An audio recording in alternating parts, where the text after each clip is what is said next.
첫 시간 주님께 안녕하세요. 대강교회 오훈 목사입니다. 12월 4일 목요일입니다.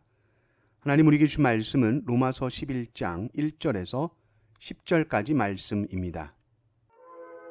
그러므로 내가 말하노니 하나님이 자기 백성을 버리셨느냐? 그럴 수 없느니라. 나도 이스라엘인이요 아브라함의 씨에서 난 자요 베냐민 지파라. 하나님이 그 미리 아신 자기 백성을 버리지 아니하셨나니 너희가 성경이 엘리야를 가리켜 말한 것을 알지 못하느냐? 그가 이스라엘을 하나님께 고발하되 주여 그들이 주의 선지자들을 죽였으며 주의 제단들을 헐어버렸고 나만 남았는데 내 목숨도 쳤나이다 하니 그에게 하신 대답이 무엇이냐? 내가 나를 위하여 바알에게 무릎을 꿇지 아니한 사람 7,000명을 남겨두었다 하셨으니 그런즉 이와 같이 지금도 은혜로 택하심을 따라 남은 자가 있느니라. 만일 은혜로 된 것이면 행위로 말미암지 않음이니 그렇지 않으면 은혜가 은혜되지 못하느니라. 그런즉 어떠하냐? 이스라엘이 구하는 그것을 얻지 못하고 오직 택하심을 입은 자가 얻었고 그 남은 자들은 우둔하여졌느니라. 기록된 바 하나님이 오늘까지 그들에게 혼미한 심령과 보지 못할 눈과 듣지 못할 귀를 주셨다 함과 같으니라. 또 다윗이 이르되 그들의 밥상이 올무와 덫과 거치는 것과 보응이 되게 하시옵고 그들의 눈은 흐려 보지 못하고 그들의 등은 항상 굽게 하옵소서 하였느니라. 아멘. 로마서 1장에서 8장까지는 복음에 대해서 차근차근 바울이 설명을 하죠. 그리고 로마서 9장부터 시작된 이 이스라엘 역사 속에서 정말 하나님은 어떻게 하셨는가에 대한 실질적인 질문과 대답을 해나가죠. 이스라엘 역사 속에서 그러면 8장에서 마무리했던 것처럼 정말 하나님은 끊을 수 없는 사랑을 보여주셨는가? 아니 이스라엘 역사 속에서 그렇지 않은 것 같지 않은가? 하나님의 구원 계획이 실패한 것 같지 않은가? 어떻게 이렇게 유대인들은 예수 믿는 자들 이렇게 박해하는가? 하나님은 이스라엘을 영원히 버리신 거 아닌가? 사도 바울이 대답하죠. 사도 바울은 항상 이렇게 말해요. 그럴 수 없느니라. 하나님의 약속은 폐기되지 않는다. 증거를 보여줄까? 내가 그 증거다. 그렇게 말하죠. 1절을 보십시오. 그러므로 내가 말하노니 하나님이 자기 백성을 버리셨느냐? 그럴 수 없느니라. 나도 이스라엘이니요 아브라함의 씨에서 난 자요 베냐민 지파라. 나는 혈통적으로 이스라엘, 아브라함의 씨, 베냐민 지파다. 그런 내가 그리스도를 믿고 구원받았다. 내가 남은 자다. 나는 예수 믿는 사람 잡아 죽이던 사람이었다.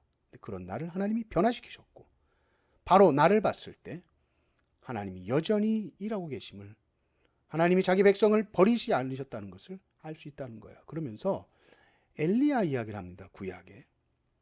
엘리야도 하나님을 거역한 이스라엘 때문에 하나님께 이스라엘을 고발하거든요. 하나님, 이스라엘이 왜 이렇게 악합니까? 주의 선지자들 다 잡아 죽였고 주의 제단 헐어버렸고 나만 남았습니다. 그런데 저도 죽이려고 그럽니다. 그렇게 열심히 특심이었던 엘리야.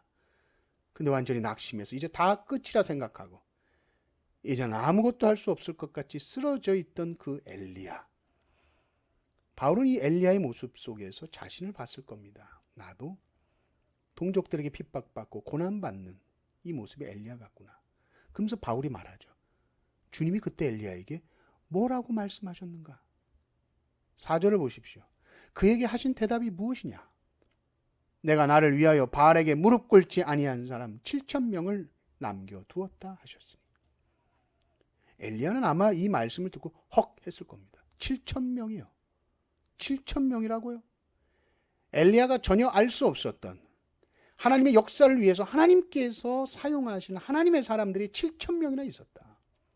그 사람들도 너처럼 바알에게 무릎 꿇지 않았다. 마치 우리가 이제는 다 돈이고 뭐고 다 떨어져서 이제 길바닥에 나앉게 생겼는데 하나님께서 야 비밀 통장이 있어 하나 보여주신 것 같죠. 이 구약의 이야기를 바울이 그대로 가지고 와서 적용하면서 이렇게 말하죠. 남은 자가 있다는 거예요. 5절을 보십시오. 그런즉 이와 같이 지금도 은혜로 택하심을 따라 남은 자가 있느니라. 이거는 이 남은 자들은 자기가 뭘 열심히 하고 행위가 특출나서가 아니라 오직 은혜로 택하심을 받은 자들이다. 그러면서 6절에서 정리해 주죠. 만일 은혜로 된 것이면 행위로 말미암지 않음이니 그렇지 않으면 은혜가 은혜되지 못하느니라. 만약에 구원에 우리 행위가 단 1%라도 섞인다면 그것은 더 이상 하나님의 은혜라고 부를 수 없다. 그럼 왜 이스라엘이 실패했느냐? 이 은혜의 원리를 거슬러서 구원에 자기 행위와 자기 공로를 섞으려고 했다는 거죠. 자신의 의를 자랑하는 자들은 자신들이 대단히 지혜롭고 명철하고 선하다고 생각할지 모르겠지만 자기 의를 자랑하는 자들이 가장 어리석은 자들입니다.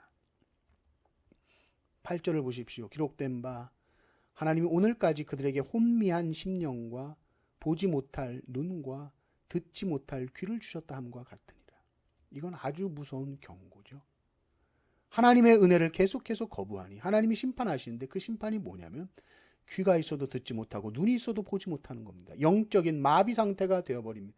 아무것도 깨닫지 못합니다. 말씀을 들어도 듣지 못하고 봐도 보지 못합니다. 하나님이 하시는 일이 아무리 널려 있어도 펼쳐져 있어도 하나님을 보지 못합니다.